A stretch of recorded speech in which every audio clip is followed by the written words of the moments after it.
বিসমিল্লাহির রহমানির রহিম। রব্বি ইশরাহ লি সাদরি ওয়া ইয়াসসির লি আমরি ওয়াহলুল উকদাতাম মিন লিসানি ইয়াফকাহু কওলি। আধুনিক অর্থনৈতিক মতবাদ, সৈয়দ আবুল আলা মওদুদী রহমাতুল্লাহি আলাইহ। অনুবাদ মোহাম্মদ আব্দুর রহিম। আধুনিক প্রকাশনী, ঢাকা।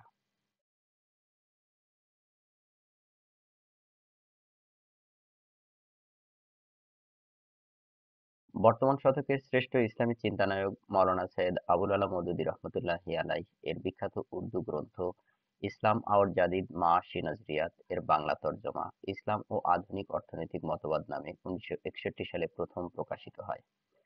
এ গ্রন্থে লেখক বর্তমান দুনিয়ায় প্রচলিত যাবতীয় অর্থনৈতিক মতবাদ সম্পর্কে অত্যন্ত গভীর ও সূক্ষ্মভাবে মৌলিক আলোচনা পেশ করেছেন।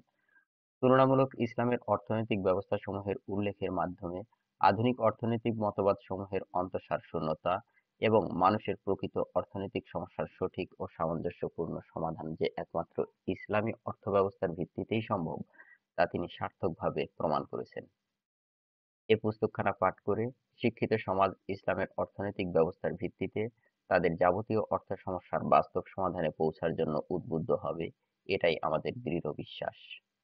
আল্লাহ আমাদের সহায় হন। প্রকাশক। সূচিপত্র। পুঁজিবাদ, কমিউনিজম ও ইসলাম। পুঁজিবাদী ব্যবস্থা, কমিউনিস্ট অর্থব্যবস্থা, ইসলামী আদর্শ। বর্তমান তামাদ্দনিক সমস্যার ঐতিহাসিক পটভূমি, জায়গিরদারি সামন্তবাদী সমাজ ব্যবস্থা, ইউরোপীয় রেনেসাঁ, মধ্যযুগের লিবারেলিজম, শিল্প বিপ্লব, আধুনিক লিবারেলিজম, আধুনিক পুঁজিবাদী অর্থনীতি, অবাধ অর্থব্যবস্থার মূলনীতি। ১. ব্যক্তিগত মালিকানার অধিকার। ২. উপার্জন অধিকারের স্বাধীনতা। ৩. ব্যক্তিগত মুনাফাই কর্মপ্রেরণার উৎস। ৪. প্রতিযোগিতা ও প্রতিদ্বন্দ্বিতা। ৫. মালিক ও মজুরের অধিকারের পার্থক্য। ৬. ক্রমবিকাশের স্বাভাবিক কার্যকারণের উপর নির্ভরশীলতা। ৭. রাষ্ট্র সরকারের নিষ্ক্রিয়তা। বিপর্যয়ের কারণ। সমাজতন্ত্র ও কমিউনিজম। সমাজতন্ত্র ও তার মূলনীতি, কমিউনিজম ও তার লাভ-ক্ষতি, লাভ-ক্ষতি প্রতিক্রিয়া, ফ্যাসিবাদ ও নাৎসিবাদ, ভালো এবং কল্যাণকর কাজ, নির্বুদ্ধিতা ও ক্ষতি, পুঁজিবাদী ব্যবস্থার অভ্যন্তরীণ সংস্কার ও সংশোধন। পুঁজিবাদী সমাজের অবশিষ্ট দোষ-ত্রুটি, ইতিহাসের শিক্ষা, প্রকৃত সমস্যা, প্রকৃত জটিলতা, ইসলামী অর্থব্যবস্থার মূলনীতি। ১. অর্থ উপার্জন উপায়ের মাধ্যমে জায়েজ-নাজায়েজের পার্থক্য। ২. ধন-সম্পদ সঞ্চয়ের নিষেধ। ৩. ব্যয়-বিনিয়োগের নির্দেশ। ৪. জাকাত। ৫. মিরাসি আইন। ৬. গনিমত বা বিজিত সম্পদ বণ্টন। ৭. মধ্যম নীতি অবলম্বনের নির্দেশ। আধুনিক অর্থ সমস্যার ইসলামী সমাধান। কয়েকটি মৌলিক তত্ত্ব। রোগ নিরূপণ, ইসলামের প্রতিবিধান। ১. জমির মালিকানা। ২. অন্যান্য উৎপাদন উপায়। ইসলামের অর্থনৈতিক বিধান। জাকাত, সীমাবদ্ধ সরকারি হস্তক্ষেপ, ভারসাম্যপূর্ণ অর্থব্যবস্থার ৪টি মূলনীতি। পৃষ্ঠা ১১। বিসমিল্লাহির রহমানির রহিম। পুঁজিবাদ, কমিউনিজম ও ইসলাম। বর্তমান সময় পর্যন্ত পৃথিবীতে যতগুলো অর্থব্যবস্থা রচিত হয়েছে, নীতিগতভাবে সেগুলোকে ৩ ভাগে ভাগ করা যেতে পারে। প্রথম, পুঁজিবাদী ব্যবস্থা। দ্বিতীয়, কমিউনিজম। তৃতীয়, ইসলামের উপস্থাপিত অর্থব্যবস্থা। পুঁজিবাদী ব্যবস্থা। সহজ ভাষায় বলতে গেলে পুঁজিবাদী অর্থব্যবস্থার মূল কথা এই যে প্রত্যেক ব্যক্তি হবে নিজের উপার্জিত ধন সম্পদের মালিক। তার উপার্জিত সম্পদে অন্য কারো কোনো অংশ থাকবে না। তার উপর অন্য কারো কোনো অধিকারও স্বীকৃত হবে না। তার উপার্জিত সম্পদ সে যেভাবেই ইচ্ছা ব্যবহার করতে পারবে। যে পরিমাণ ধন সম্পদ ও উৎপাদন উপায় তার হাতে রয়েছে, তা সে কুক্ষিগত করে রাখতে এবং নিজের ব্যক্তিগত স্বার্থ ছাড়া অন্য কোনো কাজে তা ব্যয় করতে অস্বীকার করতে পারবে। এ ব্যাপারে তার পূর্ণ স্বাধীনতা রয়েছে। বস্তুত প্রত্যেকটি মানুষের মধ্যে স্বভাবতই যে স্বার্থপরতা রয়েছে, পুঁজিবাদী অর্থব্যবস্থা তা হতেই উদ্ভূত হয়েছে। এর পূর্ণ বিকশিত রূপ এতদূর মারাত্মক হয়ে দেখা দেয় যে মানব সমাজের কল্যাণ ও উন্নতি বিধায়ক সমস্ত মানবীয় গুণ গরিমা তার নিকট ম্লান হয়ে যায়।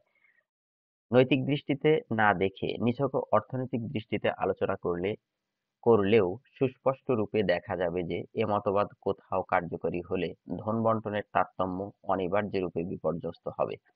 ধন সম্পদ ও উৎপাদনের উপায় উপাদান ক্রমশ সীমাবদ্ধ হয়ে একটি ভাগ্যবান কিংবা অধিকতর সতর্ক মানবগোষ্ঠীর কুক্ষিগত হয়ে পড়বে এবং সমাজ কার্যত দুটি শ্রেণীতে বিভক্ত হয়ে পড়বে। তার একটি হবে ভাগ্যবানের দল, বিপুল ধনসম্পদের মালিক, আর অপরটি হবে হতভাগ্য দরিদ্রের দল, যাদের দুবেলা ক্ষুণ্ণবৃত্তির পরিমাণ খাদ্যও জোটে না। প্রথম শ্রেণীর লোকেরা যাবতীয় ধনসম্পদ ও উপায় উপাদান নিজেদের কুক্ষিগত করে নিয়ে কেবল নিজেদের আরাম আয়েশ ও সুখ সম্ভোগের জন্য ব্যয় করবে এবং তার পরিমাণ আরো বৃদ্ধি করার উদ্দেশ্যে সমাজ ও জাতির বৃহত্তর স্বার্থকে জলাঞ্জলি দিতেও কুণ্ঠিত হবে না। আর দরিদ্র হতভাগ্যের দল ধনসম্পদের সকল প্রকার অংশ ও সুযোগ সুবিধা হতে চিরতরে বঞ্চিত হবে। ধনিকদের অপরিসীম খেদমত করে জীবনযাপনের সামগ্রী সংগ্রহ করা ভিন্ন তাদের গত্যন্তর থাকে না। এ ধরনের অর্থব্যবস্থা একদিকে সুদখোর, মহাজন, শোষক, কারখানা মালিক ও জালেম জমিদার জায়গিরদারের সৃষ্টি করে, আর অপরদিকে মজুর কৃষকদের এক সর্বহারা বুভুক্ষুদের দল তৈরি করে। এরূপ অর্থব্যবস্থা যে সমাজে কার্যকরী হতে পারে, সেখানে স্বভাবতই সহানুভূতি, সহৃদয়তা, মায়া মমতা, পারস্পরিক সাহায্য প্রভৃতি মানবীয় ভাবধারা এক বিন্দু পাওয়া যাবে না। প্রত্যেক ব্যক্তি আত্মনির্ভর হয়ে জীবনযাপনে বাধ্য হবে, কেউ কারো বন্ধু বা সাহায্যকারী হবে না। অভাবগ্রস্ত ও বুভুক্ষুদের জীবন সংকীর্ণতর হয়ে যাবে। ফলে সমাজের প্রত্যেকটি ব্যক্তি জীবনকে বাঁচিয়ে রাখার জন্য অন্যান্যদের মোকাবেলায় চরম স্বার্থপর ও প্রতিহিংসামূলক ভূমিকা অবলম্বন করতে বাধ্য হবে। প্রত্যেকেই যথাসম্ভব আর্থিক জীবিকা উপায় উপাদান লাভের জন্য চেষ্টা করবে, নিজের ব্যক্তিগত স্বার্থের জন্য তা কুক্ষিগত করবে এবং তার পরিমাণ বাড়াবার কাজেই তা ব্যয় করবে। আর যারা এ অর্থ সঞ্চয় অভিযানে ব্যর্থ হবে কিংবা তাতে পূর্ণ অংশগ্রহণে সমর্থ হবে না, দুনিয়ার বুকে তাদের এক বিন্দু আশ্রয় নেবার স্থানও মিলবে না। ভিক্ষা করতে চাইলে তা সহজলভ্য হবে না, কারো মনে তাদের প্রতি এক বিন্দু অনুকম্পা জাগবে না, কোনো হস্তই তাদের সাহায্যার্থে প্রসারিত হবে না। অতঃপর হয় তারা আত্মহত্যা করে এ জীবন যন্ত্রণা থেকে মুক্তি লাভ করবে, নতুবা নানাবিধ অপরাধ ও মানবতা বিরোধী কার্যকলাপের পঙ্কিল আবর্তে ঝাঁপিয়ে পড়ে ক্ষুধার জ্বালা নিবৃত্ত করতে বাধ্য হবে। পুঁজিবাদী সমাজ ব্যবস্থায় অর্থ সঞ্চয় এবং তাকে মুনাফাজনক কাজে ব্যয় করার দিকেই মানুষের স্বাভাবিক ঝোঁক প্রবণতা সৃষ্টি হওয়া অনিবার্য হয়ে পড়ে। এর ফলে সেখানে লিমিটেড কোম্পানি সমূহ গজিয়ে ওঠে, ব্যাংক কায়েম করা হয়, প্রভিডেন্ট ফান্ডও চালু করা হয়, ইন্স্যুরেন্স কোম্পানি কাজ করতে শুরু করে, সমবায় সমিতি সমূহ গঠিত হতে থাকে। আর অর্থ উৎপাদনের এ সমস্ত উপায় ও পন্থার পেছনে একটি মাত্র ভাবধারা কাজ করে, তা হচ্ছে আরো অধিক অর্থ উৎপাদন ও ধন সঞ্চয়। এখন এ অর্থ সঞ্চয়ের কাজ ব্যবসায়মূলক লেনদেনের মারফতেও হতে পারে, সুদী কারবারের মাধ্যমেও হতে পারে। বস্তুত পুঁজিবাদী দৃষ্টিভঙ্গিতে সুদ ও ব্যবসা সংক্রান্ত লেনদেনের মধ্যে মূলগত কোনো পার্থক্য নেই। এজন্য পুঁজিবাদী সমাজে এ দুটি জিনিস শুধু যে পরস্পর মিশ্রিত হয়ে থাকে তাই নয়, বরং সকল প্রকার কাজে কর্মে ও ব্যবসা বাণিজ্যে তা পরস্পর নির্ভরশীল হয়ে দাঁড়ায়। পৃষ্ঠা ১৩। সেখানে ব্যবসায়ের জন্য সুদ ও সুদী লেনদেনের জন্য ব্যবসার অপরিহার্য হয়ে পড়ে। এর কোনো একটিও অপরটি ব্যতিরেকে উৎকর্ষ লাভ করতে পারে না। বস্তুত সুদী কারবারের সুযোগ না থাকলে গোটা পুঁজিবাদী ব্যবস্থাই ধূলিসাৎ হয়ে যায়। কমিউনিস্ট অর্থব্যবস্থা। পুঁজিবাদী অর্থব্যবস্থার সম্পূর্ণ বিপরীত যে অর্থব্যবস্থা রয়েছে তা হচ্ছে কমিউনিস্ট অর্থব্যবস্থা। এ মতাদর্শের মূল কথা এই যে, ধন সম্পদের যাবতীয় উপায় উপাদান সমাজের ব্যক্তিবর্গের সম্মিলিত মালিকানা, ব্যক্তির ব্যক্তিগতভাবে তা দখল করা, নিজের ইচ্ছামত তাতে হস্তক্ষেপ করা এবং ব্যক্তিগতভাবে তার মুনাফা গ্রহণ করার কোনো অধিকার নেই। আর ব্যক্তিগণ সমাজের মিলিত স্বার্থের জন্য যে কোনো কাজ করবে, তারা তার পারিশ্রমিক পাবে মাত্র। তাদের জীবিকা নির্বাহের জন্য প্রয়োজনীয় উপাদানের ব্যবস্থা সমাজের তরফ হতে করে দেওয়া হবে, আর ব্যক্তিগণ তার বিনিময়ে সমাজের নির্দেশ অনুযায়ী কাজ করবে। এ মতাদর্শ পুঁজিবাদী অর্থব্যবস্থা হতে সম্পূর্ণ স্বতন্ত্রভাবে অর্থনৈতিক সংগঠন কায়েম করে। এ সংগঠনের ব্যক্তিগত মালিকানার এক বিন্দু অবকাশ নেই, কাজেই কারও পক্ষে অর্থ সঞ্চয় করা ও ব্যক্তিগতভাবে তাকে অর্থ উৎপাদনের কাজে নিয়োগ করা সম্ভব নয়। এখানে আদর্শ ও নীতির দিক দিয়ে বিরাট পার্থক্যের সৃষ্টি হয়েছে বলে কাজের পন্থাও পরিবর্তিত হয়ে গেছে। ব্যাংকিং, জীবন বীমা, জয়েন্ট স্টক কোম্পানি ইত্যাদি ধরনের প্রতিষ্ঠান ও সংগঠন ছাড়া পুঁজিবাদী অর্থব্যবস্থা মাত্রই চলতে পারে না।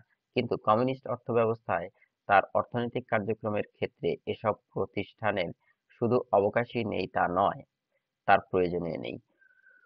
পুঁজিবাদী অর্থব্যবস্থার প্রকৃতির সাথে সুদী কারবার ও সুদী লেনদেনের গভীর সম্পর্ক বিদ্যমান, কিন্তু কমিউনিস্ট অর্থব্যবস্থার সাথে ততোধিক বৈরীভাব বিরাজমান, যে কারণে সমাজের এক ব্যক্তি সুদ গ্রহণ করে এবং অপর ব্যক্তি তা দেয়। কমিউনিস্ট অর্থব্যবস্থা সেই কারণেরই মূলোৎপাটন করে। তা কোনো অবস্থায় এবং কোনো রূপেই সুদকে সঙ্গত বলে গ্রহণ করতে পারে না। বস্তুত কমিউনিস্ট অর্থনীতিতে বিশ্বাসী কোনো ব্যক্তি একই সময়ে সুদী লেনদেনও করবে এবং কমিউনিস্টও হবে তা সম্ভব হতে পারে না। পৃষ্ঠা ১৪। মনে রাখ মনে রাখা আবশ্যক যে এখানে অবিমিশ্র আদর্শবাদের দৃষ্টিতেই কমিউনিজমের বিশ্লেষণ করা হয়েছে। অন্যথায় কার্যত কমিউনিস্ট ব্যবস্থা রাশিয়ায় বিরাট ডিগবাজি খেয়েছে এবং তার চরমপন্থী মতাদর্শকে বাস্তবে রূপায়িত করতে গিয়ে ব্যর্থ মনোরথ হয়ে পুঁজিবাদী ব্যবস্থার দিকেই তার প্রত্যাবর্তন করেছে। এখন সেখানে প্রয়োজনাতিরিক্ত বেতন গ্রহণকারী লোকেরা উদ্বৃত্ত অর্থ সঞ্চয় করতে পারে এবং তা ব্যাংকে জমা রাখতে ও তার সুদ গ্রহণ করতে পারে, তাতে কোনোই বাধা নেই। বস্তুত পুঁজিবাদ ও কমিউনিস্ট ব্যবস্থা পরস্পর বিপরীত দুই সীমান্তবর্তী আদর্শ বিশেষ। পুঁজিবাদ সমাজের ব্যক্তিগণকে তাদের স্বাভাবিক অধিকার দেয় বটে, কিন্তু সমাজের মিলিত স্বার্থের খেদমতের জন্য অনুপ্রাণিত করার ও প্রয়োজনানুপাতে সেজন্য বাধ্য করার মতো কোনো নীতি ও আদর্শ বর্তমান নেই। বরং সাধারণভাবে ব্যক্তিগণের মধ্যে তা এক প্রকারের স্বার্থপরতার মনোভাব সৃষ্টি করে। ফলে প্রত্যেক ব্যক্তি নিজ নিজ ব্যক্তিগত স্বার্থের জন্য সমাজ ও সমষ্টির বিরুদ্ধে কার্যত সংগ্রাম করতে উদ্বুদ্ধ হয়। এরূপ ব্যক্তি স্বার্থভিত্তিক সংগ্রামের ফলে ধন বন্টনের ক্ষেত্রে ভারসাম্য নষ্ট হয়ে পড়ে। একদিকে তখন মুষ্টিমেয় লোক গোটা সমাজ ও জাতির যাবতীয় ধনসম্পদ ও উপাদানকে গ্রাস করে নেয় এবং লক্ষপতি কোটিপতি হয়ে যায় এবং এ অর্থ বিনিয়োগ করে আরো অধিক অর্থ ব্যাপক ও সর্বগ্রাসী রূপে লুণ্ঠন করতে শুরু করে। আর অপরদিকে দেশের কোটি কোটি জনগণের আর্থিক অবস্থা ক্রমশ খারাপ হয়ে যেতে শুরু করে এবং ধন বন্টনের ক্ষেত্রে তাদের অংশ হ্রাস পেতে পেতে একেবারে শূন্যের কোঠায় পৌঁছয়। অবশ্যই এটা সত্য যে প্রাথমিক পর্যায়ে পুঁজিবাদের বিপুল ধনসম্পদ গৌরবময় অভিব্যক্তির মাধ্যমে সমাজ ও তামাদ্দুনের ক্ষেত্রে এক চোখ ঝলসানো চাকচিক্যের সৃষ্টি করে, কিন্তু ধনসম্পদের অসম বন্টনের শেষ পরিণতি স্বরূপ আর্থিক দুনিয়ার দেহে রক্তের চলাচল একেবারে রুদ্ধ হয়ে যায়। দেহের প্রায় অংশই রক্তাভাব হেতু শুকিয়ে ধ্বংস হওয়ার উপক্রম হয় এবং প্রধান দেহাঙ্গকে অস্বাভাবিক রক্তের চাপে বরবাদ করে দেয়। কমিউনিজম এ দোষের সংশোধন করতে চায়, কিন্তু এক নির্ভুল উদ্দেশ্যের জন্য তা অত্যন্ত ভ্রান্ত কর্মপন্থা গ্রহণ করে। তা ধন বন্টনের সামঞ্জস্য বিধান করতে চায়, আর এটা নিঃসন্দেহে অত্যন্ত ভালো কাজ। কিন্তু সেই জন্য যে কর্মপন্থা গ্রহণ করে তা দ্বারা প্রকৃতপক্ষে মানব প্রকৃতির সাথে যুদ্ধ ঘোষণা করা হয়। সমাজের সাধারণ ব্যক্তিগণকে ব্যক্তিগত মালিকানা হতে বঞ্চিত করে সমস্ত সম্পদকে কেবলমাত্র সমাজ ও সমষ্টির গোলাম বানিয়ে দেয়া শুধু অর্থব্যবস্থার পক্ষেই মারাত্মক নয়, আরও ব্যাপকভাবে মানুষের গোটা তামাদ্দুনের পক্ষেও তা অত্যন্ত অকল্যাণকর। পৃষ্ঠা ১৫। কেননা এর ফলে অর্থনৈতিক কার্যক্রমের ও তামাদ্দুনিক সংস্থার প্রাণস্পন্দনই নিস্তব্ধ হয়ে যেতে বাধ্য এবং তার আসল কর্মপ্রেরণাই নিঃশেষ হয়ে যাবে। বস্তুত তামাদ্দুন ও অর্থনীতির ক্ষেত্রে ব্যক্তিস্বার্থ মানুষকে সর্বশেষ শক্তি প্রয়োগ করে চেষ্টা সাধনা ও সংগ্রাম করতে উদ্বুদ্ধ করে। প্রথম পর্যায়ে চিন্তা ও আদর্শবাদের ক্ষেত্রে কমিউনিজম একথা অস্বীকার করেছিল। এর চরমপন্থী দার্শনিক এতদূর বলেছিল যে মানুষের জন্মগত ঝোঁক প্রবণতা বলতে কোনো জিনিসের অস্তিত্ব নেই, সবকিছুই পরিবেশের সৃষ্টি এবং শিক্ষা ও সংগঠনের মারফতে আমরা ব্যক্তিস্বার্থ প্রবণতা শূন্য সামাজিকতা ও সামগ্রিকতার মনোভাব সৃষ্টি করতে পারি। কিন্তু বাস্তব অভিজ্ঞতা কমিউনিস্টদের এ ভুল ধারণা দূর করে দিয়েছে। বর্তমানে রাশিয়ায় কমিউনিস্টদের মনে কর্মপ্রেরণা জাগ্রত করার জন্য ব্যক্তিস্বার্থ বোধকে উৎসাহ দান করার পন্থা অবলম্বন করা হচ্ছে। বস্তুত এটা মানুষের স্বভাবজাত স্বার্থপরতা। কোনো যুক্তি, কোনো বিজ্ঞানী তার মন ও মগজের তন্ত্রীগুলো হতে এ জিনিস দূর করতে পারে না। অসাধারণ ব্যক্তিদের কথা আলাদা। মধ্যম শ্রেণীর মানুষ নিজ মন মগজ ও হস্তপদ বাহুর সমগ্র শক্তি নিয়োগ করে একমাত্র সেই কাজ করতে পারে যাতে তার নিজস্ব স্বার্থের দিক দিয়ে আগ্রহ ও সম্ভাবনা রয়েছে। এ স্বার্থের সম্ভাবনা একেবারেই যদি না থাকে এবং তাকে যদি জানিয়ে দেওয়া হয় যে তার মুনাফা ও স্বার্থের যে সীমা নির্ধারণ করা হয়েছে তার ব্যক্তিগত প্রচেষ্টা তার অধিক এক বিন্দুও লাভ করতে পারবে না, তবে তার চিন্তা ও কর্মশক্তি একেবারে ভোঁতা হয়ে যাবে।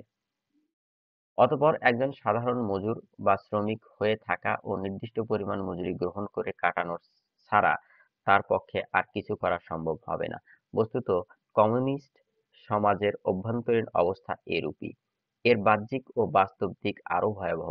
কমিউনিজম সমস্ত পুঁজিবাদী খতম করে একজন সর্বগ্রাসী ও সর্বশ্রেষ্ঠ পুঁজিদার সৃষ্টি করে, আর তা হচ্ছে কমিউনিস্ট সরকার। অকমিউনিস্ট সরকারের পুঁজিদার ব্যক্তিদের মধ্যে যে সূক্ষ্ম মানবীয় ভাবধারা ও মানবোচিত সুকোমল বৃত্তি পরিদৃষ্ট হয়, পুঁজিদার কমিউনিস্ট সরকারের মধ্যে তার ১০০ ভাগের ১ ভাগও খুঁজে পাওয়া যাবে না। মূলত তা নিষ্প্রাণ যন্ত্রের মতোই লোকদের দ্বারা কাজ করায় এবং একটি যন্ত্রের মতোই পূর্ণ স্বৈরতন্ত্র সহকারে তাদের মধ্যে জীবিকার বণ্টন করে। তার নিকট কোনো সহানুভূতির স্থান নেই, দয়া-দাক্ষিণ্যের কোনো প্রকাশ পাওয়া যায় না। পৃষ্ঠা ১৬। এ যন্ত্র মানুষকে মানুষের ন্যায় বা মানুষ মনে করে খাটায় না, বরং একটি যন্ত্রের বিভিন্ন অংশ মনে করেই ব্যবহার করে। এজন্যই সেখানকার জনগণের চিন্তা, মত ও কর্মের সমস্ত স্বাধীনতাই হরণ করে নেয়া হয়। এরূপ প্রচণ্ড স্বৈরতন্ত্র ছাড়া কমিউনিস্ট রাষ্ট্র ব্যবস্থা না কায়েম হতে পারে, আর না কায়েম হয়ে এক মুহূর্তও স্থায়ী হতে পারে। কেননা মানুষের প্রকৃতি একই রূপ সর্বাত্মক ও সর্বগ্রাসী শাসনের বিরুদ্ধে প্রত্যেকটি মুহূর্তেই বিদ্রোহ করতে উদ্যত হয়। এজন্য তাদেরকে যদি চিরন্তন স্বৈরতন্ত্রের লৌহ পিঞ্জিরে বন্দী করে না রাখা হয়, তবে কমিউনিস্ট রাষ্ট্র ব্যবস্থা নিমিষে চূর্ণ বিচূর্ণ হয়ে যেতে বাধ্য। আর ঠিক এজন্যই রাশিয়ার সোভিয়েত সরকার দুনিয়ার সমস্ত সরকার অপেক্ষা অধিক নির্মম, স্বৈরাচারী ও দুর্ধর্ষ। এর প্রজা সাধারণকে এমনভাবে লৌহ পিঞ্জরে বন্দী করে রাখা হয়েছে যে দুনিয়ার কোনো রাজতান্ত্রিক কিংবা গণতান্ত্রিক সরকারে এর দৃষ্টান্ত দুর্লভ। এর এ বর্বরতা ও স্বৈরাচারিতা কেবল এজন্য নয় যে দুর্ভাগ্যবশত স্টালিনের মতো একজন ডিক্টেটরের জন্ম হয়েছে, বরং প্রকৃতপক্ষে কমিউনিস্ট শাসন স্বভাবতই দুর্ধর্ষ স্বৈরাচারী ও ডিক্টেটরি শাসকের জন্ম দিয়ে থাকে। এটা হতে তার মুক্তি কখনো সম্ভব নয়। ইসলামী আদর্শ। ইসলাম উল্লেখিত দুটি বিপরীত ধরনের ও পরস্পর বিরোধী অর্থব্যবস্থার মধ্যবর্তী এক সুষ্ঠু ও সুবিচারপূর্ণ ব্যবস্থা পেশ করে। তার মূলনীতি এই যে প্রত্যেক ব্যক্তিকেই তার ব্যক্তিগত ও স্বাভাবিক অধিকার পুরোপুরি দিতে হবে, সেই সঙ্গে ধন বন্টনের ভারসাম্যকেও যথাযথরূপে রক্ষা করতে হবে। ইসলাম একদিকে ব্যক্তিকে ব্যক্তিগত মালিকানার অধিকার ও নিজের ধন-সম্পদে হস্তক্ষেপ করার অধিকার দেয়, অপরদিকে এসব অধিকার এখতিয়ারের উপর অভ্যন্তরীণ দিক থেকে কতগুলো নৈতিক বিধিনিষেধ আরোপ করে এবং বাহ্যিক দিক থেকে কতগুলো আইনের শাসন কায়েম করে। এর ফলে কোনো এক স্থানেও ধন-সম্পদ ও উপাদান জমাট বাঁধতে ও স্থবির হয়ে থাকতে পারে না। তা প্রতিনিয়ত আবর্তিত হতে থাকে এবং তার ফলে সমাজের প্রত্যেকটি মানুষ তা থেকে প্রয়োজনীয় অংশ লাভ করার সুযোগ পায়। এজন্যই ইসলাম গোটা অর্থব্যবস্থাকে সম্পূর্ণ নতুন ধরনে ও নবতর পদ্ধতিতে গড়ে তুলেছে। তার অভ্যন্তরীণ ভাবধারা, রীতিনীতি ও কর্মপদ্ধতির দিক দিয়ে পুঁজিবাদ ও কমিউনিজম উভয় অর্থব্যবস্থা থেকে সম্পূর্ণ স্বতন্ত্র। পৃষ্ঠা ১৭। ইসলামের অর্থনৈতিক মতাদর্শের সংক্ষিপ্ত পরিচয় এই যে, ইসলামের দৃষ্টিতে অর্থনৈতিক জীবনে প্রত্যেকটি ব্যক্তির ব্যক্তিগত স্বার্থ ও সমস্ত মানুষের সামগ্রিক স্বার্থ পরস্পর গভীরভাবে বিজড়িত। এজন্য উভয়ের মধ্যে সংঘর্ষ ও প্রতিদ্বন্দ্বিতা প্রতিবন্ধকতার পরিবর্তে পূর্ণ সামঞ্জস্য ও সহযোগিতা বর্তমান থাকা একান্তই বাঞ্ছনীয়। ব্যক্তি যদি সমাজ স্বার্থের বিপরীত চেষ্টা ও সাধনা করে জাতীয় ধনসম্পদ নিজের কুক্ষিগত করে নেয় এবং তা সঞ্চয় করে রাখা কিংবা ব্যয় করার ব্যাপারে নিজের ব্যক্তিগত স্বার্থকেই ভিত্তি হিসেবে গ্রহণ করে, তবে তাতে কেবল সমাজ ও সমষ্টি ক্ষতিগ্রস্ত হবে না, বরং মূলত ও শেষ পর্যন্ত তার ক্ষতি সেই ব্যক্তিকেও প্রভাবিত করবে। অনুরূপভাবে সমাজ যদি সামগ্রিক স্বার্থ রক্ষার দোহাই দিয়ে সমাজের লোকদের ব্যক্তিগত স্বার্থকে উপেক্ষা করে, তবে তাতে কেবল ব্যক্তিরাই ক্ষতিগ্রস্ত হবে না, গোটা সমাজই তাতে ভীষণ ক্ষতির সম্মুখীন হতে বাধ্য। অতএব ব্যক্তির কল্যাণে সামষ্টিক সমষ্টিক কল্যাণ হয়ে থাকে। অনুরূপভাবে সমষ্টিক কল্যাণের জন্য তার অন্তর্ভুক্ত ব্যক্তিগণের স্বতন্ত্র অবস্থা স্বচ্ছন্দপূর্ণ হওয়া একান্ত আবশ্যক। আর ব্যক্তি ও সমষ্টি উভয়ের কল্যাণ নির্ভর করে সমাজের লোকদের মধ্যে স্বার্থপরতা ও পরার্থপরতা বা সহানুভূতি সহৃদয়তার ভারসাম্য পুরোপুরি রক্ষিত হওয়ার উপর। প্রত্যেক ব্যক্তি নিজের ব্যক্তিগত স্বার্থের জন্যই কাজ করবে, কিন্তু তা এমনভাবে করবে যেন তাতে অন্য লোকের এক বিন্দু ক্ষতি সাধিত না হয়। প্রত্যেক ব্যক্তির পক্ষে যতদূর অর্থ উপার্জন করা সম্ভব তা সে নির্বিঘ্নে করবে, কিন্তু তার উপার্জিত সম্পদে অন্য মানুষেরও অধিকার স্বীকার করতে হবে। প্রত্যেক ব্যক্তি অপর মানুষের নিকট থেকে মুনাফা লাভ করবে, সেই সঙ্গে সে অপর মানুষকেও মুনাফা দান করবে। মুনাফার এ বন্টন ও ধন সম্পদের এরূপ আবর্তন কার্যকরীভাবে রাখার জন্য ব্যক্তিদের মধ্যে কয়েকটি নৈতিক গুণ সমষ্টি যথেষ্ট হতে পারে না, বরং সেই সমাজের আইন কানুন এমন হতে হবে যা উপার্জন ও ব্যয়কে পূর্ণ সামঞ্জস্যের সাথে সংগঠন, নিয়ন্ত্রণ ও ভারসাম্যযুক্ত করতে পারে। তার অধীন ক্ষতিকর পন্থা ও উপায়ে অর্থ উপার্জন করার কারও অধিকার থাকা উচিত নয় এবং ন্যায়সঙ্গত উপায়ে যে সম্পদ উপার্জিত হবে তা যেন নির্দিষ্ট এক স্থানে একীভূত হয়ে না থাকে, বরং তার ব্যয় বন্টন ও সুষ্ঠুভাবে আবর্তনের ব্যবস্থা কার্যকরী হওয়া একান্তই বাঞ্ছনীয়। এ মতাদর্শের উপর যে অর্থব্যবস্থার ভিত্তি স্থাপন করা হয়েছে তার উদ্দেশ্য কখনো এই হতে পারে না যে মুষ্টিমেয় কয়েক ব্যক্তি কোটি কোটি টাকার মালিক হবে আর অবশিষ্ট জনগণ অভুক্ত অর্ধভুক্ত থাকবে ও নিঃস্ব সর্বস্ব হারা হয়ে যাবে। পক্ষান্তরে কোনো মানুষ কোটিপতি হতে পারবে না, মানুষের স্বাভাবিক পার্থক্যকেও জোরপূর্বক কাটায় কাটায় সমান করে দেওয়া হবে, এটাও কখনো তার উদ্দেশ্য হতে পারে না। পৃষ্ঠা 18। বরং এ দুই চরমপন্থী নীতির মাঝখানে সম্পূর্ণ মধ্যম নীতি অবলম্বন করাই হচ্ছে তার আসল ভূমিকা। এ অর্থব্যবস্থা একদিকে সমাজের প্রত্যেক ব্যক্তির ব্যক্তিগত প্রয়োজন পূর্ণ করার দায়িত্ব গ্রহণ করে, অপরদিকে সমাজের সামগ্রিক দায়িত্ব পালনেরও নিরবচ্ছিন্ন সুযোগ করে দেয়।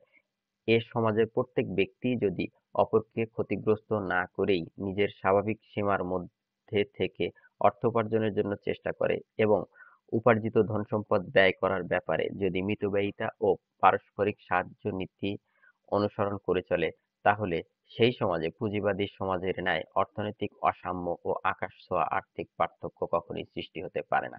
কেননা এ ধরনের অর্থব্যবস্থা যেমন কাউকে কোটিপতি হতে বাধা দেয় না, তেমনি এ সমাজে কেউ কোটিপতি হয়েও সহস্র লক্ষ মানুষের অনশন অর্ধানশনের কারণ হতে পারে না। পক্ষান্তরে এ অর্থব্যবস্থা সমাজের প্রত্যেক ব্যক্তিকেই আল্লাহর অজস্র নিয়ামতের অংশীদার হবার সুযোগ দেয়, কিন্তু নিজের স্বাভাবিক যোগ্যতা ও কর্মক্ষমতা অনুযায়ী অর্থ উপার্জনে কৃত্রিম বাধা প্রতিবন্ধকতা আরোপ করাও এর নীতির সম্পূর্ণ বিপরীত। পৃষ্ঠা 19। বর্তমান তামাদ্দনিক সমস্যার ঐতিহাসিক পটভূমি। এ কথা সর্বজন বিদিত যে নিকট অতীতকালে বিশ্বের চিন্তা ও আদর্শবাদ এবং বাস্তব ব্যবস্থাপনার ক্ষেত্রে নেতৃত্ব ও কর্তৃত্ব একমাত্র পাশ্চাত্যবাসীদেরই কুক্ষিগত হয়েছিল। ঠিক সেই জন্যই পাশ্চাত্য জগতে ও জীবনে যেসব সমস্যা দেখা দিয়েছে এবং সেসব সমস্যার কারণে যেসব জটিলতার সৃষ্টি হয়েছে তারই স্বাভাবিক পরিণতিস্বরূপ আমাদের রাজনৈতিক, তামাদ্দনিক ও অর্থনৈতিক ক্ষেত্রে অনুরূপ অসংখ্য সমস্যা ও জটিলতা মাথাচাড়া দিয়ে উঠেছে। সেই সঙ্গে এটাকেও তারই স্বাভাবিক ফল বলে মনে করতে হবে যে আমাদের অধিকাংশ চিন্তাশীল ও সমঝদার লোকই এসব সমস্যার সমাধানের জন্য পাশ্চাত্যের চিন্তাশীল ও সুদক্ষ পরিচালকগণের উপস্থাপিত পন্থা থেকে পথনির্দেশ গ্রহণ করার জন্য উদগ্রীব হয়ে রয়েছে। এজন্যই বর্তমান সামাজিক ও তামাদ্দনিক সমস্যাসমূহের ঐতিহাসিক পটভূমির উপর আলোকপাত করা একান্তই অপরিহার্য হয়ে পড়েছে। সেই সঙ্গে আধুনিক সমস্যাসমূহের সমাধানের জন্য সাধারণভাবে যেসব পন্থা পেশ কিংবা অবলম্বন করা হয়, আমরা তারও উৎপত্তির ইতিহাস আলোচনা করে দেখতে চেষ্টা করব। এ ঐতিহাসিক আলোচনার আলোকে আমাদের আসল বক্তব্য হৃদয়ঙ্গম করা খুবই সহজ হবে বলে মনে করি। জায়গিরদারি সামন্তবাদী সমাজ ব্যবস্থা। খ্রিস্টীয় পঞ্চম শতাব্দীতে পাশ্চাত্যে রোমান সাম্রাজ্য ব্যবস্থা যখন চূর্ণ-বিচূর্ণ হয়ে গেল, তখন ইউরোপের তামাদ্দনিক রাজনৈতিক ও অর্থনৈতিক ঐক্য ছিন্ন-ভিন্ন হয়ে গেল। বিভিন্ন জাতি ও রাজ্যকে পরস্পর মিলিয়ে রাখার মূল সূত্রই ছিঁড়ে গেল। আর যেসব কারণে এ সম্পর্ক ও সম্বন্ধ বজায় রাখা সম্ভব হয়েছিল, তাও বিলুপ্ত হয়ে গেল। রোমীয় আইন, রোমীয় সর্বগ্রাসী সাম্রাজ্যবাদ ও রোমকদের রাজনৈতিক চিন্তাধারার একটি চিত্র পাশ্চাত্যবাসীদের মন মগজে যদিও মুদ্রিত ছিল, কিন্তু মূল সাম্রাজ্য ধ্বংস হওয়ার ফলে সমগ্র ইউরোপ ক্ষুদ্র ক্ষুদ্র অংশে বিভক্ত হয়ে পড়ল। একটি ভৌগোলিক এলাকা অসংখ্য খণ্ডে খণ্ডিত হয়ে গেল। কোথাও একই বংশ ও একই ভাষাভাষী লোকেরা পর্যন্ত ঐক্যবদ্ধ হয়ে থাকতে পারল না। সমগ্র সাম্রাজ্য এমনভাবে ছিন্ন-বিচ্ছিন্ন ও বিভক্ত হয়ে গেল যে, তার প্রত্যেকটিরই ব্যবস্থাপনা ও শাসন কার্যত স্থানীয় ভিত্তিতে কোনো প্রধান কিংবা সামন্তের দ্বারাই সম্পন্ন হওয়া সম্ভব ছিল। এ সমাজ ব্যবস্থায় ক্রমশ যেসব বৈশিষ্ট্য দেখা দিয়েছিল এবং পরবর্তী পর্যায়ে যা অত্যন্ত দৃঢ়তা লাভ করেছিল, তা এখানে পর্যায়ক্রমে উল্লেখ করা যাচ্ছে। পৃষ্ঠা ২০। ১. জমির মালিকানাই হলো শাসন ক্ষমতা লাভের ভিত্তি। সমস্ত ইজ্জত, প্রাধান্য ও প্রভুত্ব চিরস্থায়ী বন্দোবস্ত স্বরূপ কেবলমাত্র ভূমি মালিকদের জন্য নির্দিষ্ট রইল। তারাই নিজ নিজ এলাকার শান্তি ও শৃঙ্খলা রক্ষার কর্তৃত্ব লাভ করল। সমাজপ্রধান, জায়গিরদার কিংবা বাদশাহর সাথে তাদের সরাসরি সম্পর্ক স্থাপিত হলো। আর সেই অঞ্চলের ভূমিহীন কৃষক, শিল্পজীবী ও ব্যবসায়ীগণ তাদের পৃষ্ঠপোষকতার অধীন নিতান্ত প্রজা হয়ে জীবনযাপন করতে বাধ্য হলো। এ প্রজাগণের মধ্যে আবার বিভিন্ন শ্রেণীর সৃষ্টি হলো। কেউ হলো উচ্চ দরের প্রজা, আর কেউ নিম্ন শ্রেণীর। অতঃপর এ শ্রেণী বিভাগ এবং অদ্ভুত সম্মান মর্যাদা ও অধিকার পার্থক্য তদানীন্তন সমাজের গভীর প্রদেশে সুদৃঢ়রূপে শিকড় গেড়েছিল। এভাবে জায়গিরদারি সামন্তবাদী সমাজ একটি সিঁড়ির মর্যাদা লাভ করে। তার প্রত্যেক উপরের স্তরে আসীন ব্যক্তি প্রত্যেক নিম্ন স্তরে অবস্থিত ব্যক্তির খোদা এবং নিম্ন স্তরের ব্যক্তিরা উপরের স্তরের আসীন ব্যক্তির দাস হয়ে পড়েছিল। তার মধ্যে এলাকার সামন্ত পরিবারের স্থান হচ্ছে সর্বোচ্চ, আর সর্বনিম্নে হচ্ছে দেশের সেই সব গরিব জনগণের স্থান, যারা কোনোদিনই কারো উপর নিজেদের প্রভাব প্রভুত্ব প্রতিষ্ঠিত করার সুযোগ লাভ করেনি। ২. খ্রিস্টানদের গির্জা তখন সবেমাত্র প্রতিষ্ঠিত হয়েছে। গির্জা কর্তৃপক্ষ আল্লাহর নাম ভাঙিয়ে মানুষের সাথে কথা বলত, যদিও তাদের নিকট কোনো খোদাই আইন ও হেদায়েতের কোনো মূলনীতি আদৌ বর্তমান ছিল না। এসব প্রতিষ্ঠিত গির্জাও বিকাশমান জায়গিরদারি সামন্তবাদী ব্যবস্থাকে পুরোপুরি সমর্থন করে বসল এবং এর আনুষঙ্গিক হিসেবে যেসব ঐতিহ্যসম্পন্ন প্রতিষ্ঠান অধিকার, পার্থক্য, বৈষম্য ও বিধিনিষেধ তদানীন্তন সমাজে সুদৃঢ়রূপে শিকড় গেড়ে বসেছিল, তাদের সবকিছুকেই ধর্মীয় সার্টিফিকেট দান করল।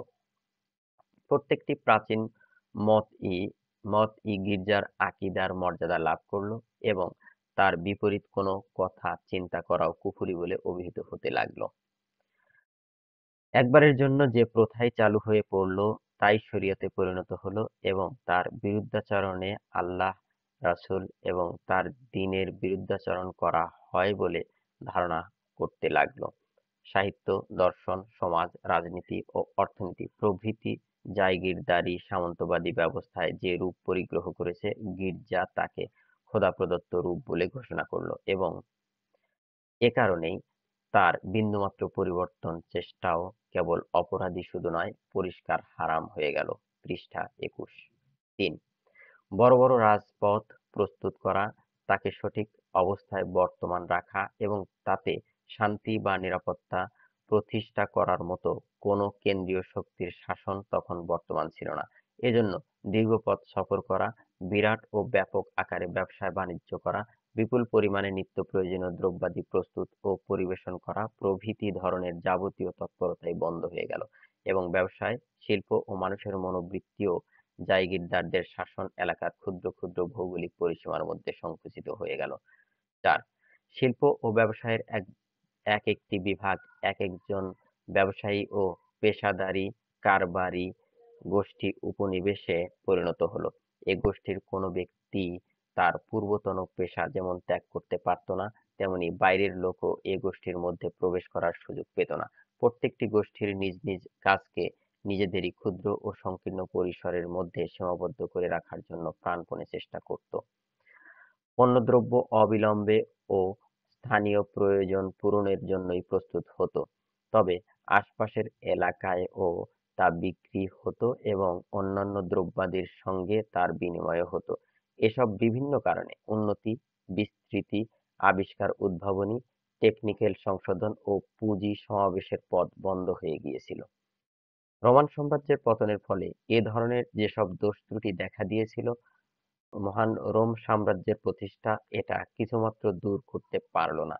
পোপ ও কাইজার আধ্যাত্মিক, নৈতিক এবং অনেকটা রাজনৈতিক দিক দিয়ে ইউরোপকে এক ঐক্যসূত্র দান করেছিল বটে, কিন্তু জায়গিরদারি সামন্তবাদী ব্যবস্থার সমাজ, তামাদ্দুন ও অর্থনীতির যে দুরবস্থা হয়েছিল তা যে পরিবর্তন হয়নি কেবল তাই নয়, বরং তা এমন এক সুদৃঢ় ভিত্তিতে প্রতিষ্ঠিত হলো যে তা ছাড়া জীবন ব্যবস্থার অন্য কোনো পন্থাই হতে পারে তা কল্পনা পর্যন্ত করা সম্ভব হতো না।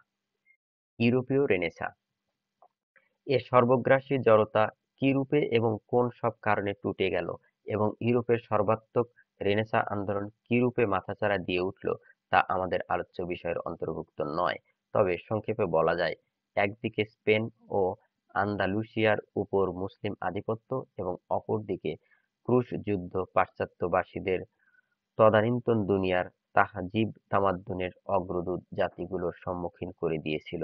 পৃষ্ঠা ২২। খ্রিস্টান গির্জার প্রভাবে পাশ্চাত্যবাসীদের চোখের উপর যে পর্দা পড়েছিল তা যদিও তাদেরকে সরাসরি ইসলামের দিকে আকৃষ্ট হতে বাধা দান করেছিল, কিন্তু তবুও মুসলমানদের সাথে তাদের যোগাযোগ স্থাপনের ফলে চিন্তাধারা, জ্ঞান-বিজ্ঞান ও উন্নত ধরনের কর্মপদ্ধতির এক বিরাট সম্পদ তারা লাভ করতে পেরেছিল এবং শেষ পর্যন্ত তাই এক নতুন অধ্যায়ের সূচনা করেছিল। চতুর্থ শতাব্দী থেকে ষষ্ঠদশ শতাব্দী পর্যন্ত সময় ইউরোপের ইতিহাসে মধ্যযুগ হতে আধুনিক যুগের দিকে অগ্রসর হওয়ার এক অন্তর্বর্তীকাল বলে প্রখ্যাত। এ সময় পাশ্চাত্যবাসীদের জীবনের প্রত্যেকটি দিকই বাইরের জগতের প্রভাবে সক্রিয় হয়ে ওঠে। কৃষিবিজ্ঞান, চিকিৎসা বিজ্ঞান, অঙ্কশাস্ত্র, ইঞ্জিনিয়ারিং ও অন্যান্য বিভাগে পাশ্চাত্যবাসীদের জ্ঞান বৃদ্ধি পেতে থাকে। প্রেসের আবিষ্কার চিন্তার প্রসার ও জ্ঞান বিস্তারের গতিকে অত্যন্ত তীব্র করে দিল। জ্ঞান বিজ্ঞানের ক্ষেত্রে অপূর্ব জাগরণের সাথে সাথে বাধ্যতামূলকভাবে জীবনের প্রত্যেকটি সমাজে সমালোচনা ও সংশোধনমূলক কর্মতৎপরতা অব্যাহতভাবে চলতে শুরু করল। নতুন জ্ঞান ও তত্ত্বের অব্যাহত গতি এবং শিল্প, কৃষি ও ব্যবসায় সাধারণভাবে গোটা তামাদ্দুনকে নতুন প্রাণে উজ্জীবিত করে তুলল। তদুপরি নতুন ভৌগোলিক এলাকার সন্ধান লাভের ফলে চিন্তা ও দৃষ্টির প্রসারতা ঘটল। সেই সাথে দূরবর্তী দেশসমূহে পাশ্চাত্যবাসীদের জন্য এমন সব নতুন বাজার সৃষ্টি হতে লাগলো যেখানে তাদের নিজস্ব পণ্য দ্রব্যাদি কাঁচামাল বিক্রি করার এবং অন্যান্য দেশের শিল্পোৎপন্ন দ্রব্যাদি ও কাঁচামাল ক্রয়ের সুযোগ লাভ করল। এ বিরাট অপূর্ব সুযোগে শতাব্দীকালের অচল ব্যবসাসমূহ নতুন করে চলতে শুরু করল। শত বাধা বিপত্তি সত্ত্বেও ইউরোপের ভিতর ও বাহির সর্বত্র আন্তর্জাতিক ব্যবসায়ীদের আনাগোনা শুরু হয়ে গেল। বড় বড় রাজপথে ও কেন্দ্রীয় স্থানসমূহে নূতন বাজার ও শহর নগর গড়ে উঠতে লাগলো। সম্পদ, শক্তি, মেধা, সভ্যতা ও সাংস্কৃতিক কেন্দ্রগুলো ক্রমশ জায়গির ও ক্ষুদ্র সামন্ত রাজ্যাধীন উপশহর থেকে বড় বড় শহরে স্থানান্তরিত হতে লাগলো। কেননা এটাই ব্যবসায়, শিল্প ও নতুন জ্ঞান বিজ্ঞান ও সাহিত্যের লীলা কেন্দ্রে পরিণত হতে শুরু করেছিল। এ নতুন জাগরণের অগ্রদূত ছিল বুর্জোয়া শ্রেণীর লোকেরা, আর সওদাগর, মহাজন, শিল্পী ও সামুদ্রিক ব্যবসায়ীরা ছিল এদের মধ্যে প্রধান। এ নবতর উন্নতির সমস্ত সুযোগ একমাত্র তারাই লাভ করেছিল। পৃষ্ঠা ২৩। শহরে নগরে এরাই ছিল প্রতিষ্ঠিত। বহির্বিশ্বের সাথে যোগাযোগ ও যাতায়াত এদের ছিল অন্তত বহিঃপ্রভাবের প্রথম স্পর্শ এদের দেহে লেগেছিল এবং সমাজ ব্যবস্থার পরিবর্তন সাধন ও উন্নতি লাভের আকুল উন্মাদনা এদের মধ্যেই জাগ্রত হয়েছিল। কিন্তু গির্জা ও সামন্তবাদীদের যোগ সাজসে চিন্তা, নৈতিকতা, ধর্ম, সমাজ, রাজনীতি ও অর্থনীতির দিক দিয়ে যেসব বাধা ও প্রতিবন্ধকতার সৃষ্টি হয়েছিল তা তাদেরকে সম্মুখের দিকে অগ্রসর হতে ও উন্নতি লাভ করতে চারদিক থেকে বাধা প্রদান করত।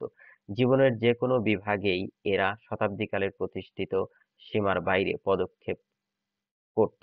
পাদ্রী ও জায়গিরদারগণ মিলিতভাবে এদের পথরোধ করে দাঁড়াত। এজন্য এ শক্তির বিরুদ্ধেই এক সর্বাত্মক দ্বন্দ্বের সূচনা হলো এবং এ চৌমুখী লড়াই জীবনের প্রত্যেক ক্ষেত্রেই শুরু হয়ে গেল। জ্ঞান ও সাহিত্যের ক্ষেত্রে গির্জার স্থাপিত মানসিক স্বৈরতন্ত্রকে চ্যালেঞ্জ করা হলো এবং চিন্তার স্বাধীনতা ও অনুসন্ধান প্রয়োজনীয়তার উপর অধিক গুরুত্ব আরোপ করা হলো।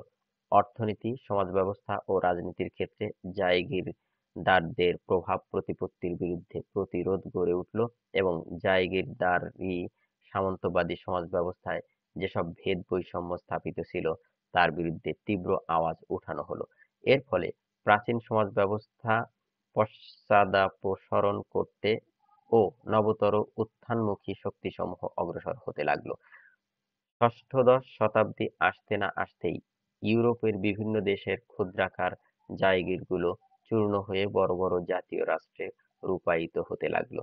ইউরোপের আধ্যাত্মিক প্রভাব ও প্রতিপত্তির ধাঁধা টুটে গেল এবং নূতন জাতীয় রাষ্ট্রের ধর্মহীন শাসকগণ গির্জার নিজস্ব মালিকানা সম্পদসমূহ ক্রোক করে নিতে শুরু করল।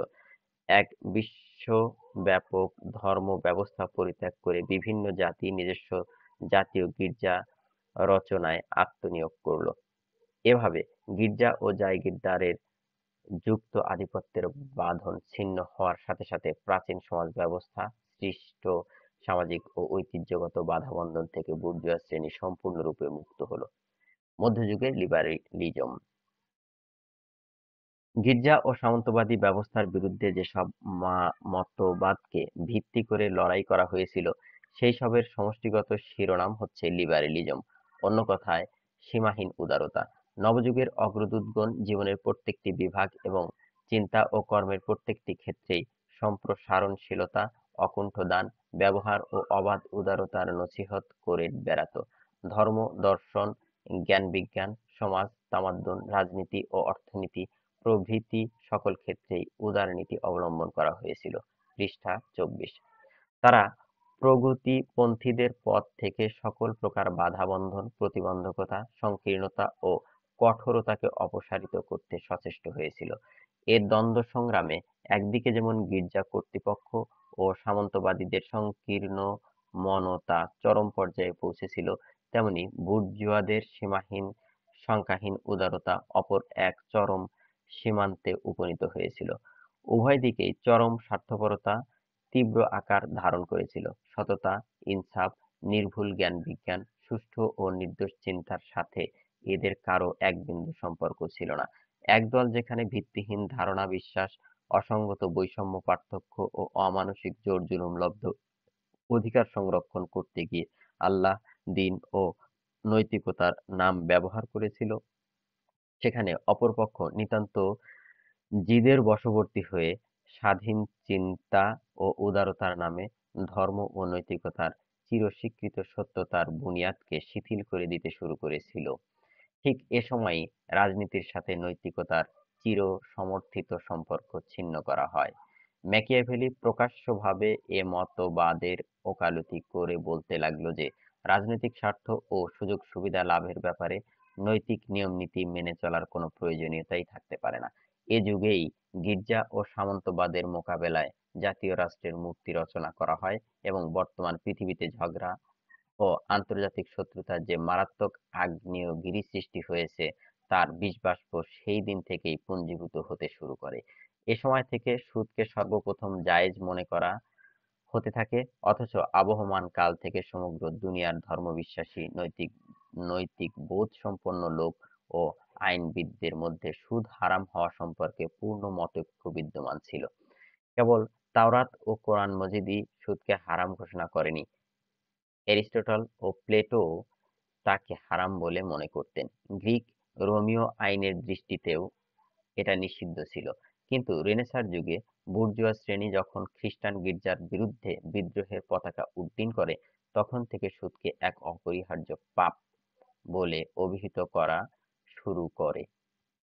এমনকি শক্তিশালী প্রচার প্রপাগান্ডায় প্রভাবান্বিত হয়ে খ্রিস্টান সংস্কারপন্থীরাও মানবীয় দুর্বলতা হিসেবে একে জায়েজ মনে করতে শুরু করলো। অতঃপর ধীরে ধীরে বিশিষ্ট চিন্তাবিদগণের সমস্ত নৈতিক কথাবার্তা সুদের হার কি হওয়া উচিত তার মধ্যেই কেন্দ্রীভূত হলো। সুদের হার যুক্তিসঙ্গত হওয়া উচিত, এ বিতর্কের উপরই তারা সমস্ত গুরুত্ব আরোপ করলেন। পৃষ্ঠা 25। শেষ পর্যন্ত এ ধারণা তাদের মনে বদ্ধমূল হয়ে বসল যে ব্যবসায় বাণিজ্যে কারবারের ক্ষেত্রে ধর্ম ও নৈতিকতার কোনো প্রশ্নই থাকতে পারে না। অর্থনৈতিক দৃষ্টিতে সুদ অত্যন্ত স্বাভাবিক ও যুক্তিসঙ্গত জিনিস।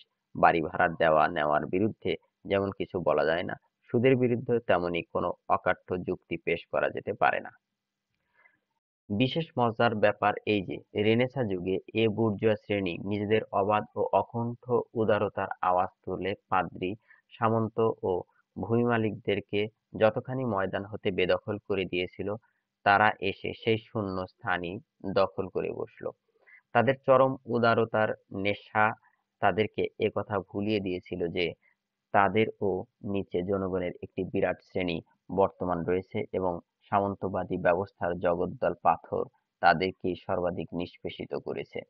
অতএব বর্তমানের এই লিবারেল সমাজ ব্যবস্থার বিরাট ফায়দার একটা অংশ লাভ করার অধিকার তাদেরও রয়েছে। ইংল্যান্ডে যখন পার্লামেন্টারি শাসনের সূচনা হয় এবং পার্লামেন্টের প্রকৃত ক্ষমতা লর্ডদের হাত থেকে নির্গত হয়ে জনগণের অর্থাৎ কমন সভার হাতে আসে, তখন এ সমস্ত ক্ষমতা এখতিয়ার উদারপন্থী বুর্জোয়ারাই কুক্ষিগত করে নেয়।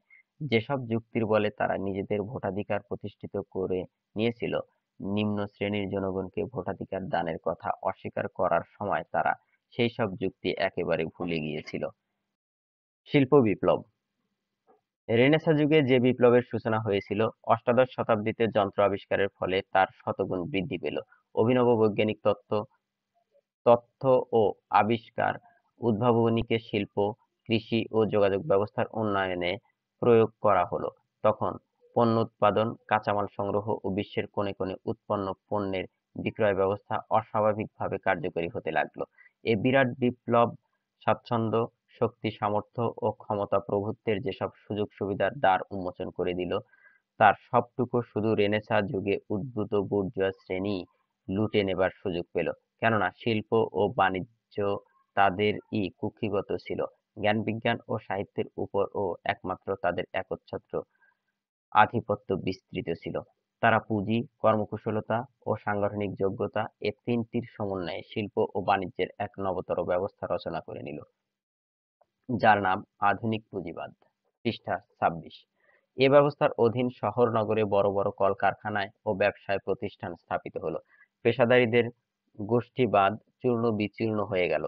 ছোট ছোট কারখানা, ব্যক্তিগত কারবার ও স্বল্প পুঁজি মালিক দোকানিদের ক্ষেত্র পরিধি সংকীর্ণতর হয়ে গেল। গ্রাম পল্লীর শ্রমজীবীরা শহরে এসে ভিড় জমাতে ও বড় কারখানা মালিকদের দ্বার দেশে শ্রমজীবী ও দিনমজুর হিসাবে দাঁড়াতে বাধ্য হলো। ক্ষুদ্রাকারের ব্যবসায়ী ও কারবারি লোকদের পক্ষে বড় শিল্পপতি ও বড় আকারের ব্যবসায়ীদের চাকুরি কিংবা এজেন্সি গ্রহণ ছাড়া গত্যন্তর রইল না। ফলে বিজ্ঞানের নব আবিষ্কারলব্ধ সমগ্র শক্তিকে একমাত্র বুর্জোয়ারাই করায়ত্ত করে নিল এবং তাদের প্রভাব পরিধি অধিকতর সম্প্রসারিত হতে শুরু করলো। অবশ্য এ পরিধি সম্প্রসারণের পথে রেনেসাঁ আন্দোলন সৃষ্ট জাতীয় রাষ্ট্রগুলো সর্বাপেক্ষা বড় বাধা হয়ে দেখা দিল। এসব রাষ্ট্রের স্বৈরাচারী বাদশা খোদা প্রদত্ত অধিকার সম্পন্ন হওয়ার দাবি করছিল। প্রাক্তন সামন্তবাদী ব্যবস্থার প্রধানগণ এ বাদশাহদের পদলেহী হয়ে বসল এবং জাতীয় গির্জা তাদের পক্ষে ধর্মীয় ও আধ্যাত্মিক পৃষ্ঠপোষক হয়েছিল। আর এ মৈত্রীত্রয়ের প্রভুত্ব বুর্জোয়াদের পথে নানা প্রকারের বাধা প্রতিবন্ধকতার সৃষ্টি করতে লাগলো। এ বাধা প্রতিবন্ধকতা কেবল শিল্প ও ব্যবসায়ের ক্ষেত্রেই এর অগ্রগতি রোধ করছিল না, তামাদ্দুন ও সমাজ ক্ষেত্রেও সামন্তবাদী আমলের এমন অনেক জিনিসই অবশিষ্ট ছিল যা এ উত্থানমুখী শ্রেণীর পক্ষে ছিল দুঃসহ ব্যবস্থা। আধুনিক লিবারেলিজম এ যুগে পূর্ববর্তী যুদ্ধবিজেতা লিবারেলিজম নবতর অস্ত্রে-শস্ত্রে সজ্জিত হয়ে মাথাচাড়া দিয়ে ওঠে।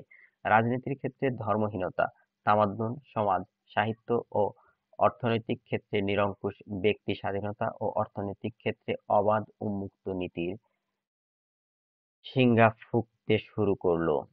সে ঘোষণা করল যে গির্জা, রাষ্ট্র, সমাজ কারও ব্যক্তির বিকাশ, প্রচেষ্টা ও লাভবান হওয়ার অনুকূল কর্মতৎপরতার পথে বাধা সৃষ্টি করার কোনই অধিকার থাকতে পারে না। প্রত্যেক ব্যক্তি স্বীয় শক্তি, সামর্থ্য ও যোগ্যতাকে নিজের ঝোঁক প্রবণতা অনুযায়ী ব্যবহার করার ও সাধ্যমতো অগ্রগতি ও উন্নতি লাভ করার অবাধ সুযোগ লাভ হওয়া একান্তই আবশ্যক। আর বস্তুতই প্রত্যেক ব্যক্তি যদি সীমাহীন স্বাধীনতা লাভ করতে পারে জীবনের প্রত্যেকটি বিভাগ ও ক্ষেত্রে এবং প্রত্যেকটি কর্মপথে নিরঙ্কুশ আজাদী ভোগ করতে পারে, তবে তাতে মূলত সমাজেরই সকল প্রভূত কল্যাণ সাধিত হয়। সমাজের প্রত্যেক ব্যক্তিরই সকল ব্যাপারে বাহ্যিক প্রভাব প্রতিবন্ধকতা, নিয়ম-নীতি, অনুষ্ঠানের বন্ধন, ধর্মীয় ও নৈতিক বিধিনিষেধ, আইন ও সমাজের হস্তক্ষেপ থেকে মুক্ত হওয়াই বাঞ্ছনীয়। পৃষ্ঠা ২৭। এভাবে নতুন মতের সমর্থক ঝান্ডা বাহকগণ সর্বত্র উদারতা, নিবন্ধকতা, সবকিছুই সঙ্গত হওয়া, ব্যক্তি স্বাতন্ত্র্য তাদের পরিভাষায় বুদ্ধিসম্মত ও যুক্তিসঙ্গত হওয়ার স্লোগান কার্যকরী করার জন্য পূর্ণ শক্তি প্রয়োগ করল। রাজনীতির ক্ষেত্রে তারা সরকারের ক্ষমতা সর্বাপেক্ষা কম ও ব্যক্তির আজাদী বিশাল ও সীমাহীন হওয়ার আদর্শে বিশ্বাসী ছিল। তাদের মতে সরকার শুধু একটি সুবিচারক শক্তি হবে মাত্র, ব্যক্তিদের পরসীমায় পারস্পরিক অনুপ্রবেশকে বাধা দিবে ও ব্যক্তিগত আজাদীর রক্ষণাবেক্ষণ করবে, আর তামাদ্দুন ও অর্থনৈতিক জীবনের যাবতীয় কার্যক্রম সম্পূর্ণরূপে ব্যক্তিগণের স্বাধীন নিরঙ্কুশ কর্মপ্রচেষ্টা ও চিন্তা গবেষণার ভিত্তিতে সম্পন্ন হওয়া আবশ্যক। এ ব্যাপারে সরকার কার্যকরী শক্তি ও পথ প্রদর্শক কোনো এক হিসেবেই বিন্দুমাত্র হস্তক্ষেপ করতে পারবে না। রাজনীতির ক্ষেত্রে তাদের আরও দাবি ছিল যে শাসন ক্ষমতা ও সার্বভৌমত্ব কোনো রাজপরিবারের মালিকানা হতে পারবে না, আর তা জমিদার গোষ্ঠীর সম্পত্তি হবে না, বরং তা দেশের সাধারণ জনগণেরই এখতিয়ারভুক্ত হবে। তাদেরই প্রদত্ত কর দ্বারা সরকারের সমস্ত কাজ সম্পন্ন হয়, অতএব সরকারের ভাঙা-গড়া পরিবর্তন কেবলমাত্র তাদেরই রায় অনুযায়ী হতে হবে এবং আইন প্রণয়ন ও শাসন শৃঙ্খলার ব্যাপারেও একমাত্র তাদেরই আওয়াজের প্রভাব স্বীকৃত হবে। অষ্টাদশ শতাব্দীর শেষ ভাগে দুনিয়ার বুকে যে নবতর গণতন্ত্র প্রতিষ্ঠিত হয়েছে, উপরিল্লিখিত মতবাদ বিশ্বাসই তার ভিত্তিস্বরূপ গৃহীত হয়েছে। অর্থনীতির ক্ষেত্রে তারা গুরুত্ব সহকারে এ নীতিরই প্রচার করতে লাগলো যে স্বাভাবিক অর্থনৈতিক নিয়ম ও নীতিকে যদি বাহ্যিক প্রভাব প্রতিবন্ধকতা ও হস্তক্ষেপ ছাড়াই কাজ করার সুযোগ দেওয়া হয়, তবে ব্যক্তিদের ব্যক্তিগত প্রচেষ্টায় স্বতঃস্ফূর্তভাবেই সমাজ কল্যাণের বিরাট বিরাট কাজ সম্পন্ন হতে পারে। উৎপাদন বৃদ্ধি পাবে, তার বণ্টন ও অধিকতর উন্নত পন্থায় হতে পারবে। অবশ্য সেই জন্য লোকদের চেষ্টা ও কর্মসাধনার পূর্ণ আজাদিও এ স্বাভাবিক কর্মে সরকারের কৃত্রিম ধরনের হস্তক্ষেপ না করা আবশ্যক। নিরঙ্কুশ অর্থব্যবস্থার এ মূলনীতি অর্থাৎ ফ্রি এন্টারপ্রাইজ হচ্ছে আধুনিক পুঁজিবাদী অর্থব্যবস্থার বুনিয়াদী ফর্মুলা। রেনেসাঁ যুগের এ নিরঙ্কুশ উদারতার ন্যায় শিল্প বিপ্লব যুগের অসীম উদারতায় ও সত্যতা ও সততার ভাবধারা যথেষ্ট পরিমাণে বর্তমান রয়েছে এবং এটাই শেষ পর্যন্ত বিজয় সূচিত হওয়ার কারণ হয়েছে, তাতে সন্দেহ নেই। কিন্তু এ সততার সাথে স্বার্থপরতা ও চরমপন্থী মনোবৃত্তি, পাশ্চাত্য মানসিকতার এ দুটি বিরাট দুর্বলতা অঙ্গাঙ্গিভাবে জড়িত রয়েছে এবং এটা পোপবাদ ও সামন্তবাদের যুগ থেকেই সক্রিয় রয়েছে। পৃষ্ঠা ২৮। স্বার্থপরতার চরম পরাকাষ্ঠা এই ছিল যে তাদের অধিকাংশেরই অধিকার ও ইনসাফ দাবির মূলে আন্তরিকতা ও স্বার্থহীনতার সাংঘাতিক রূপে অভাব ছিল। তারা সত্য ও ন্যায়নীতির অনুসারী হয়েছে বলেই যে তারা সঠিক নিয়ম-নীতি পেশ করত তা নয়, বরং তার একমাত্র কারণ এই যে এটা তাদের স্বার্থোদ্ধারেরই সহায়ক ও অনুকূল ছিল। এর প্রমাণ এই ছিল যে তারা নিজেদের জন্য যেসব অধিকারের দাবি তুলল তা তাদের মজুর ও নিঃস্ব জনগণের জন্য স্বীকার করতে আদৌ প্রস্তুত ছিল না। তাদের চরমপন্থী মনোবৃত্তি তাদের শিক্ষিত পণ্ডিত ও লেখকদের কথায় কথায় প্রকটিত হয়ে ফুটে বের হতো। তারা কয়েকটি সত্য আদর্শকে গ্রহণ করল এবং তার সীমা অস্বাভাবিকভাবে সম্প্রসারিত করে দিল। আর অন্যান্য কতগুলো সত্য নীতিকে তারা সম্পূর্ণরূপে প্রত্যাখ্যান করল। আর তা- আর তাদের ব্যবহারিক জীবনে তাদের যে স্থান বা গুরুত্ব ছিল সেখানে নিজেদের মনোনীত সত্য নীতিকে প্রতিষ্ঠিত করল। অথচ এটা সর্বজনবিদিত যে প্রত্যেকটি সত্য নীতি নিজস্ব সীমা লঙ্ঘন করে গেলে আর সত্য নীতি থাকতে পারে না। তখন তা একেবারেই মিথ্যা নীতি হয়ে যায় এবং তার বিপরীত ফল পরিলক্ষিত হতে শুরু করে। বস্তুত বাধা বন্ধনহীনতা, ব্যক্তি স্বাতন্ত্র্য ও গণতন্ত্রের এসব মতের প্রভাবাধীন যে জীবন ব্যবস্থা রচিত হয়েছে তার প্রত্যেকটি দিকেই উক্তরূপ ভারসাম্যহীনতা তীব্রভাবে বর্তমান রয়েছে। কিন্তু এ আলোচনা যেহেতু কেবলমাত্র অর্থনৈতিক দিকেই সীমাবদ্ধ, সেই জন্য অন্যান্য দিক সম্পর্কে কোনোই আলোচনা করা হবে না। আমরা কেবলমাত্র এ দিকটির আলোচনা করেই দেখতে চাই যে স্বাভাবিক অর্থনৈতিক ব্যবস্থার সাথে স্বার্থপরতা ও চরমপন্থীর মনোবৃত্তির সংমিশ্রণ করে কতখানি ভারসাম্যহীন অর্থব্যবস্থা এরা রচনা করেছে এবং এর পরিণতি কতখানি মারাত্মক হয়েছে।